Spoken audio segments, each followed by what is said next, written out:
말씀 나누도록 하겠습니다. 우리는 모든 것을 눈으로 먼저 보고 확인하고 판단할 수 있는 시대에 살고 있습니다. 요즘은 물건을 사기도 전에 그 물건에 대해 다 알아볼 수 있죠. 또 여행을 가보기도 전에, 호텔방 가보기도 전에 미리 눈으로 다 확인할 수 있습니다. 과거에는 다 내가 직접 경험을 해야지만 알 수 있었지만 이젠 경험해 보지 않고도 미리 다 눈으로 알 수 있는 시대인 거죠. 그래서 그 결과 우리는 더 피곤하고 너무 정보가 많아서 선택하기도 어렵고 또 더 속는 시대가 됐어요. 눈으로 미리 확인하고 좋을 것 같은데 더 속는 거예요. 사람들도 그걸 이용하고. 8개월 전에 한국소비자원에서 우리가 사용하는 건전지 8개를 테스트했습니다. 과연 어떤 건전지가 좋은가? 건전지 가격이 천차만별이니까. 그래서 듀라셀, 에너자이저, 로켓 다 갖고 와서 검사했는데 놀라운 건 다이소 배터리가 제일 좋았어요. 뉴스에 나온 거예요. 이 배터리 가격을, 건전지 가격을 100원으로 환산해서 지속시간을 따져보니 다이소가 무려 8.6배나 좋았답니다.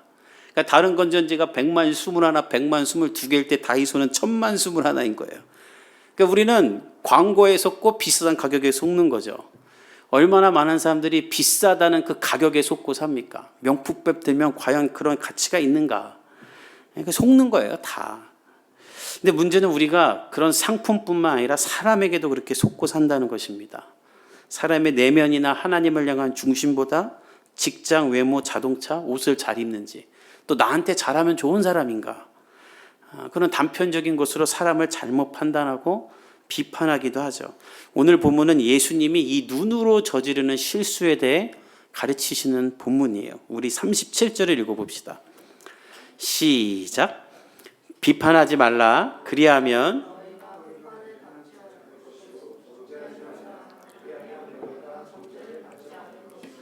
용서하라. 그리하면 너희가 용서를 받을 것이요. 예수님 말씀하십니다. 비판하지 말라. 비판은 무엇인가? 우리가 이 말씀 나누기 위해서는 비판과 비난과 비관을 구분할 줄 알아야 돼요. 정신유학과 선생님들의 말하면 이거를 다 사람들이 구분을 못한다는데, 세 가지는 사전적 정의를 보면 확연히 구분됩니다. 먼저 비관은 모든 걸 어둡게 보고 절망스럽게 보는 거예요. 왜 어두운지, 왜 절망스러운지 근거나 객관적인 평가나 단서는 없어요. 그냥 안 된다는 거예요. 경제가 어려우니까 안 돼. 나는 안 돼. 그냥 안 돼. 그냥 안 되는 거예요. 모든 것이 안 되는 이유로만 가득 차 있는 사람, 이런 사람이 비관적인 사람이고, 비난은 무엇인가? 이거는 상대방을 향한 건데 그냥 다른 사람의 잘못을 무조건 책잡아 말하는 거예요. 근데 왜 그런가? 정신유학과 선생님들은 남을 나보다 낮게 여겨서 내가 높아지고 싶은 마음도 있고, 또 마음이 비뚤어져서 내 말에 저 사람이 괴로워하고 비참하기를 그렇게 원하는 마음이 있다는 거예요. 그래서 내 주변에 비관적인 사람, 비난하는 사람은 제거하라고 하시더군요. 영향을 받는다는 거예요. 그 말을 계속 들으면. 그러니까 저는 여러분들 가운데 비관과 비난에 휩싸이지 않기를 예수님의 이름으로 축복합니다. 혹시 여러분 마음 가운데 그런 생각이 자꾸 들면, 나는 언제까지 이렇게 살아야 되나 막 이 생각이 들면, 이 사순절 기간에 예수님 앞에 나아가 날 죽기까지 사랑하신 예수님의 사랑으로 날 덮어주사 내가 비관과 비난으로 내 인생을 보는 게 아니라 예수님의 소망으로 내 앞을 보게 해달라고 기도하세요. 그게 안 되면 마음속에 비관과 비난만 있으면 뭐가 해도 되겠습니까? 안 되긴 것밖에 없지. 놀라운 건 목사들 중에서도 페이스북에 보면 이 비관과 비난만 쓰는 사람들이 있어요. 목사인데 그래요. 소망의 글이 하나도 없어. 근데 왜 그럴까? 보면 상처가 많은 사람들이에요. 자라온 환경 가운데 상처가 많고 또 그 상처를 비밀로만 두다 보니까 이게 삐뚤어져서 목사가 되었어도 비관과 비난의 시각으로만 말하는 거예요. 예수님 만난 은혜로 목사가 됐지만 이 상처가 회복되지 않으니까 그냥 내 편 아니면 다 욕하는 거예요. 예수 안에서 이 상처가 회복돼야 됩니다. 그럼 어떤 일이 일어나는가? 나와 같은 상처를 가진 사람을 공감하고 위로해주고 이해해주는 사람이 되죠. 그러나 그게 되지 않으면 맨날 비판만 하는 거예요. 목사가 되어서도 내 상처가 가장 크고 나 지지해주고 위로해주지 않으면 나쁜 사람 되고, 그러니 비전은 없고 비관과 비난만 남는 것이죠. 이 사단이 주는 거예요. 그러나 비판은 다릅니다. 이 두 가지와 완전히 다른데, 네이버 사전에서 비판을 이렇게 말해요. 현상이나 사물의 옳고 그름을 판단하여 밝히거나 잘못된 점을 지적하는 것. 그러니까 어떤 사물이 있으면 그것을 분석하고 각각의 의미와 가치를 인정하고 전체 의미와의 관계를 분명히 하며 논리적 기초를 밝히는 것이 비판이다. 그러니까 비판은 근거가 있는 논리라는 거예요. 아주 객관적이고 이성적인 것이죠. 그래서 비판은 우리에게 너무나 중요하고 우리는 비판할 수 있는 능력이 있어야 됩니다. 그런데 오늘 예수님은 비관하지 말라, 비난하지 말라가 아니라 비판하지 말라는 거예요. 이 비판하는 능력이 우리 가운데 있어야 되는데 하지 말라는 거예요. 그리고 더 어이가 없는 건 정작 본인은 비판을 엄청 하십니다. 여러분 성경 보십시오. 예수님 말의 한 10분의 1 이상일 거예요. 다 비판이에요.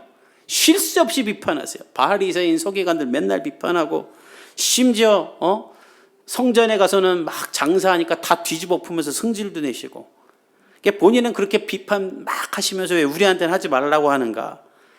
본인은 완전한 하나님의 아들이며 신이니까 해도 되고 우리는 하지 말라는 예수님과 우리의 구분점인가.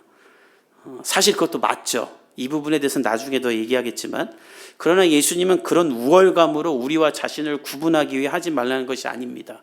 당시 사회 문화 때문인데 예수님 시대의 사회는 비판이 사회를 이끌고 나가던 시기였다고 합니다. 로마의 문화와 철학과 사상이 막 들어오면서 그 새로운 가르침과 유대인들이 만들어 놓은 수백 개의 율법이 섞이면서 온갖 잡다한 사상이 만연했고 자친 선생이라는 사람이 막 튀어나오면서 각자만의 철학과 기준과 사상이 막 사람들한테 있으니까 서로 비난하고 비판만 하기 시작하는 거예요. 근데 이 비판의 특징은 토론이잖아요. 답이 없으니까 끝나지 않고 계속 비판하고 비판하면서 사는 거예요.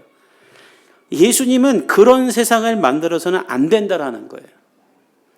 너희들이 사는 이 세상이 그렇게 서로를 계속 지적하고 비판하고 비난하는 그런 세상이 돼서는 안 된다. 서로를 헤아리고 공감하고 서로를 이해해주고 덮어주고 해야지 고상한 척 지식이 있는 척하면서 비판하고 비난하는 이 행위는 결국 서로를 정죄하게 되고 원수로 만들게 되기 때문에 예수님은 비판의 문화를 없애라는 거예요. 근데 안타까운 건 지금 우리 사회가 이런 비판과 비난의 문화로 가득 차 있지 않습니까? 자친 선생이라 하는 자기 지식으로 가득한 자들이 TV에 나와서 토론하는 거 보세요. 이건 100분 토론이 아니라 100분 비난이에요. 토론을 하면 답이 나야 되는데 토론하고 더 싸워. 그냥 막 서로 더 싸우고 혼란만 가중돼요. 그럼 그 사람들이 정말 지식이니까 미국에서 한 방송국에서 이렇게 대선 후보 토론을 하면서 자기 이제 후보 지지하는 똑똑한 사람들이 나와서 이렇게 막 서로 지지하잖아요.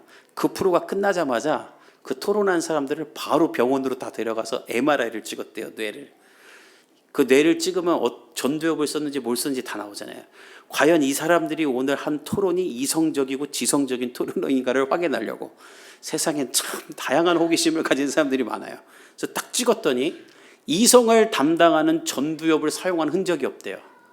다 대학 교수, 뭐 작가, 훌륭한 사람들인데 뇌를 찍었더니 이성은 하나도 안 쓰고 감정만 사용했다라는 거예요.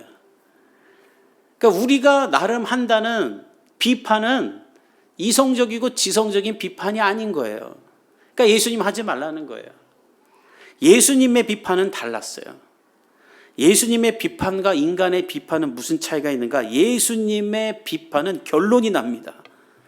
결론이 나지 않는 비판을 하신 적이 없어요. 심지어 예수님께 비판을 걸어오는 사람들도 예수님 앞에 아무 말도 못하고 도망갔죠. 왜냐하면 예수님이 정답을 주니까. 확고한 잘잘못의 구분과 정답을 줬고 사람들에게 자유를 주었고 예수님은 그 비판을 통해 사회를 정화시켰어요. 그러나 인간의 비판은 이루은 게 있는가? 정죄만 남는 거예요. 이 시대의 가정도 마찬가지입니다. 왜 가정이 쑥대밭이 되는가? 커플이 비난과 비판으로 움직여요. 부부가 서로를 바꾸려고 할 때 비난으로 바꾸려고 하고 부모가 자식을 비난하며 교육합니다. EBS에서 부모에게 들었던 말 중에 잊혀지지 않는 말이 무엇인가를 조사했어요. 10대부터 100발의 할머니까지. 근데 다 이런 말이에요. 커서 뭐 할래? 넌 왜 그렇게밖에 못하냐? 왜 노력을 안 하냐? 언제 결혼할 거냐? 그리고 마지막엔 꼭 이런데요. 너 잘 되려고 이러는 거다. 가만히 들어보면 다 저주야. 다 비난이야.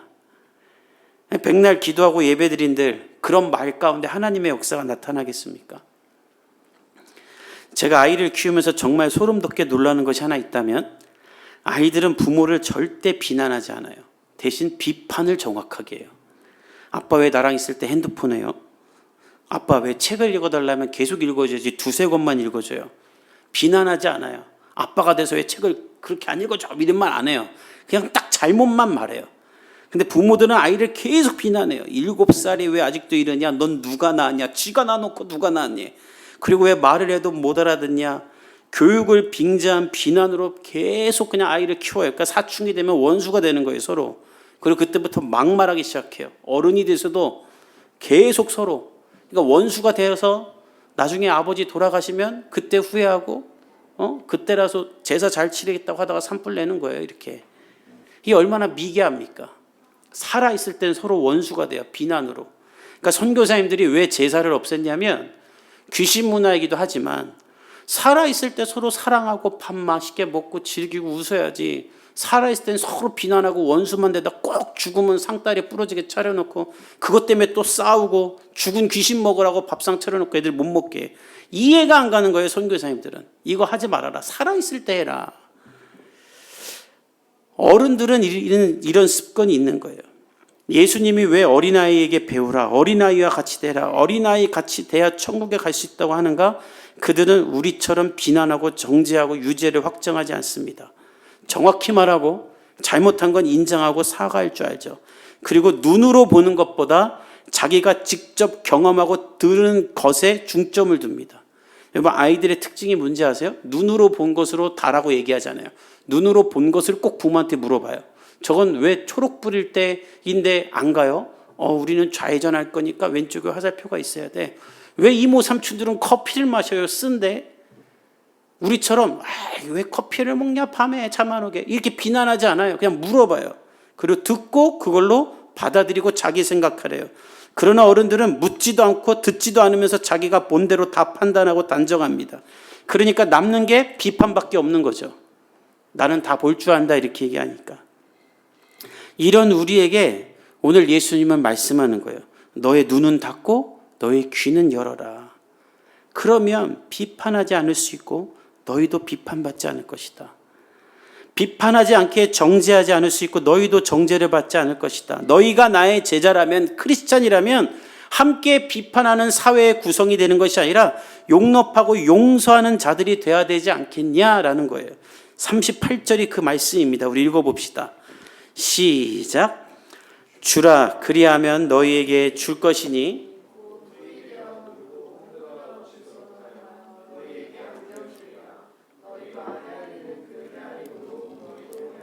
도로 받을 것이니라. 눈으로 판단하고 정죄하지 말고 먼저 헤아리라는 거예요. 왜 저 사람이 저런 이해할 수 없는 행동을 했는지 한번 들어보라는 거예요. 왜 우리 아이가 저러는지 한번 들어보라는 거예요. 오은영 박사님이 나오는 그 프로그램 보십시오. 하나같이 부모가 아이 말을 안 듣는 집이 나오는 거예요.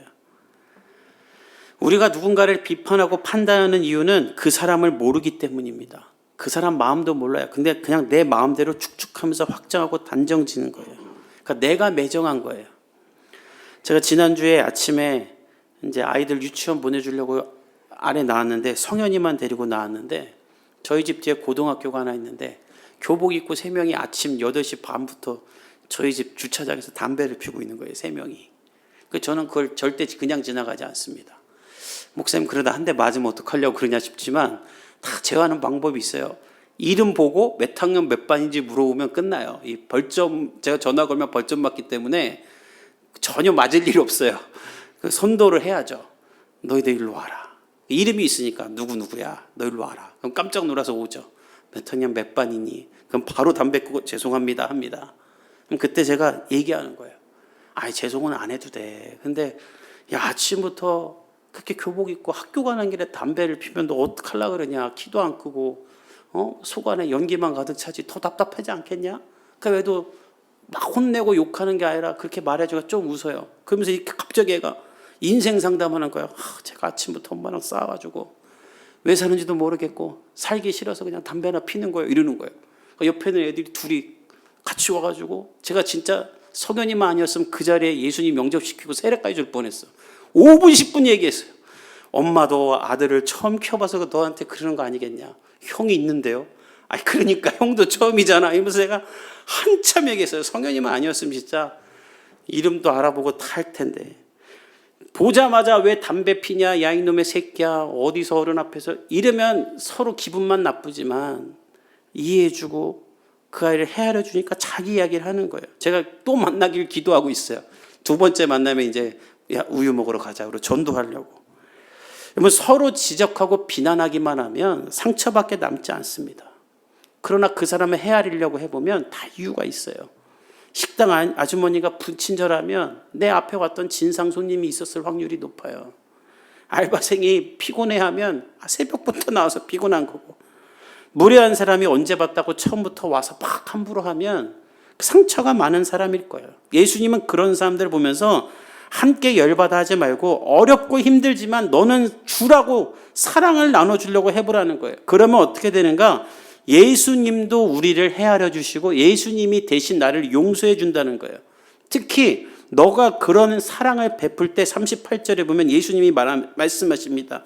주라 그리하면 너희에게 내가 줄 것이니, 네가 그런 사람들에게 주면 너는 내가 채워줄게. 근데 어떻게 채워주냐면 38절 잘 보세요. 내가 후히 주는데 누르고 흔들어 넘치도록 주겠다. 우리가 통에 뭐 담을 때 더 많이 담으려면 막 흔들죠. 빈 공간이 없도록. 예수님이 우리가 그렇게 남을 비판할 수 있을 때에 비판하지 않고 오히려 이해해주고 헤아려주고 사랑을 주면 그 대가는 내가 대신 주는데 너 안에 내가 흔들어 넘치도록 채우도록 주겠다라는 거예요. 저는 여러분이 이 말씀을 믿고 이 세상 가운데 함께 비판하고 비난하는 사람이 아니라 용납하고 사랑하고 주는 사람이 되기를 예수님의 이름으로 축복합니다. 그래서 오늘부터 무례한 사람, 못마땅한 사람 만나면 속으로 기도하세요. 오 주님, 주님이 또 저를 넘치도록 채워주시려고 저런 인간을 만나게 하셨군요. 제가 한번 해보겠습니다. 또 부하 직원 회사에서 만날 때 주님이 나를 넘치도록 채워주시려고 저런 인간을 만나게 해주셨구나. 그거 맨날 혼내봤자 변합니까? 안 변하지. 근데 또 우리나라는 쉽게 해고도 못하잖아요. 해소도 안 되고.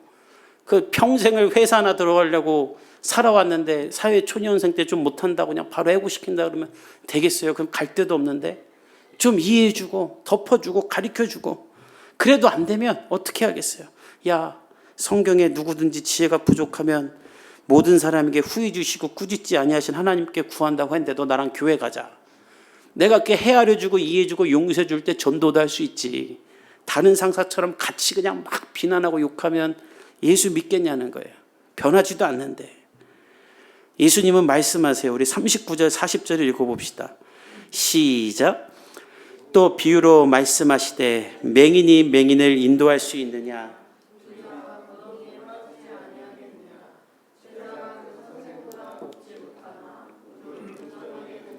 그 선생과 같으니라. 맹인이 맹인을 인도할 수 있느냐. 앞을 못 보는 사람이 다른 앞을 못 보는 사람을 인도할 수 있느냐. 이 말씀인데 헬라어 원문을 보면 언어유예요. 우리나라로 되면 약간 아재 개그 같은 건데 이 맹인이란 말이 헬라어로 디플로스고 교만하다는 뜻은 디포예요.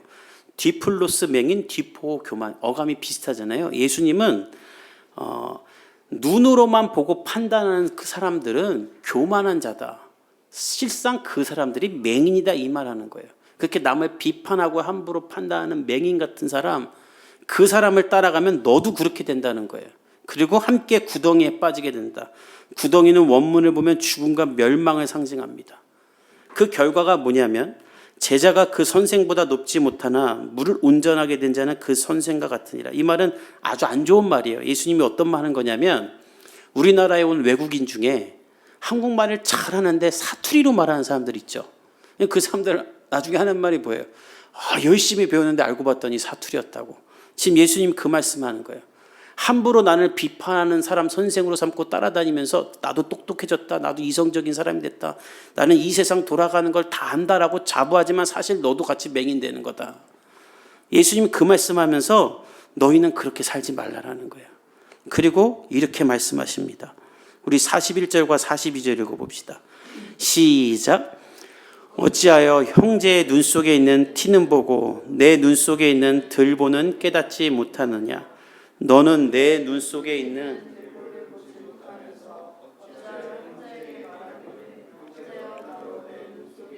티를 빼게 하라 할 수 있느냐. 외식하는 자여 먼저 내 눈 속에서 들보를 빼라. 그 후에야 내가 밝히 보고 형제의 눈 속에 있는 티를 빼리라.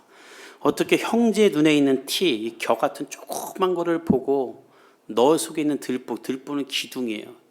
너 안에 있는 기둥은 못 보냐. 쉽게 말하면 네가 더 문제가 많은데 넌 왜 남을 고치려고 하냐. 네 손이 흔들리면서 어떻게 똑바로 줄을 긋겠다고 하냐. 너 눈이 이상한 거다. 너의 들보부터 빼라. 다른 사람 함부로 비판하고 비난하지 말라는 거예요. 오늘 이 말씀은 쉽지 않습니다. 저도 쉽지 않아요. 저도 이 건물에 있으면서 정말 마음이 힘들 때가 많아요. 여러분 평일에 한번 오세요. 정말 1층 오토바이 가게 엉망진창 정도도 아닙니다. 이거는 다니지도 못해요. 주차도 못해요. 주차장 입구를 오토바이들이 막아놔요. 그럼 제가 앞에 와서 서요. 비상등 켜고. 그러면 오토바이는 또 늦게 빼주지, 뒤에 버스는 저한테 빵빵거려서 욕하지. 일주일에 2-3번은 그래요. 그럼 오토바이 치워주고 들어오면 또 주차장에서 누가 또 담배 피우고 있어. 너무 화가 나요.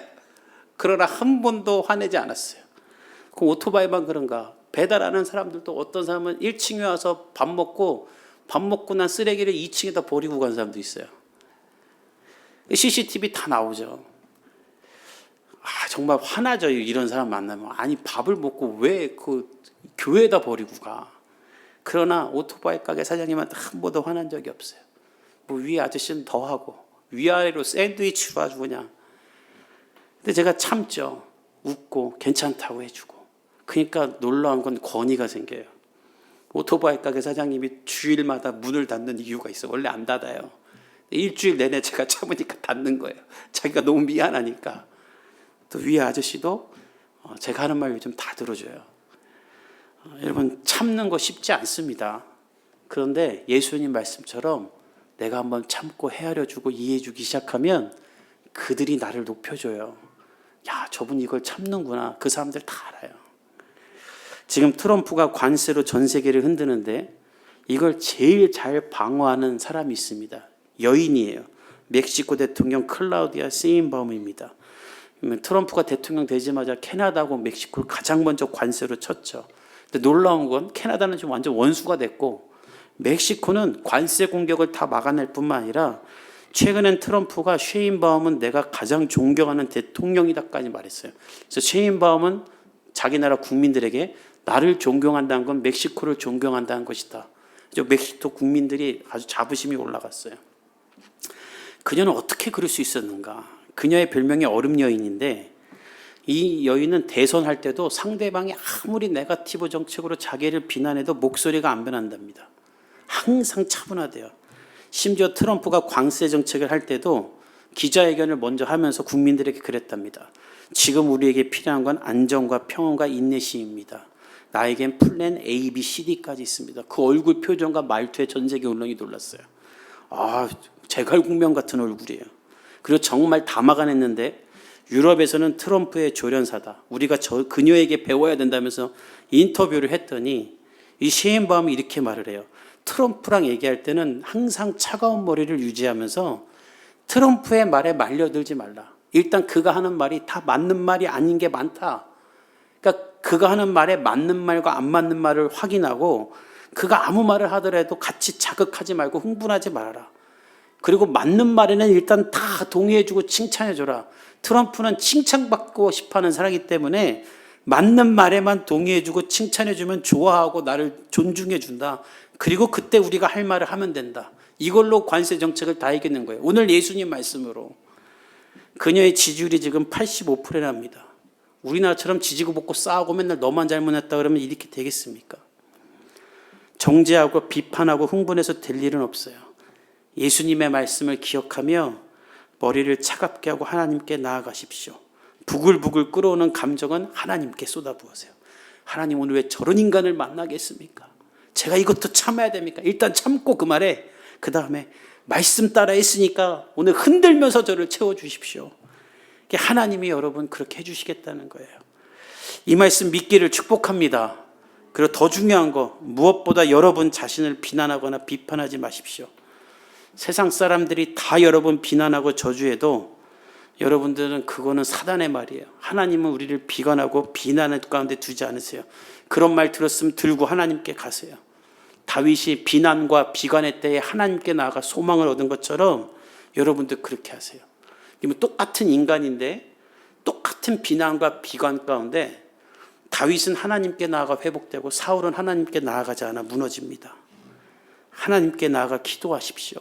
아이를 키우며 맹인된 내가 인도하는 게 아니라 하나님이 인도해 달라고 기도하십시오.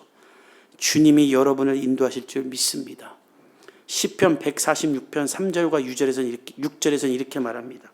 우리 한번 같이 자막을 통해 읽어봅시다. 안 들었네? 제가 읽어드릴게요. 시편 146편 3절에서 6절. 귀인들을 의지하지 말며 도울 힘이 없는 인생도 의지하지 말지니 그의 호흡이 끊어지면 흙으로 돌아가서 그날에 그의 생명이 소멸하리로다. 그러니까 사람들을 의지하지 말라는 거예요. 내가 의지한 사람, 그 사람 죽으면 그 사람이 말한 가르침과 생각도 다 소멸된다. 그러니 누구 말을 듣느냐?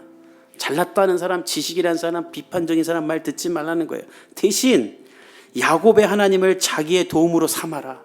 왜냐하면 하나님은 죽지 않으시고 그분의 말씀도 영원하니 그 하나님을 자기의 소망으로 두는 자에겐 복이 임한다라는 거예요.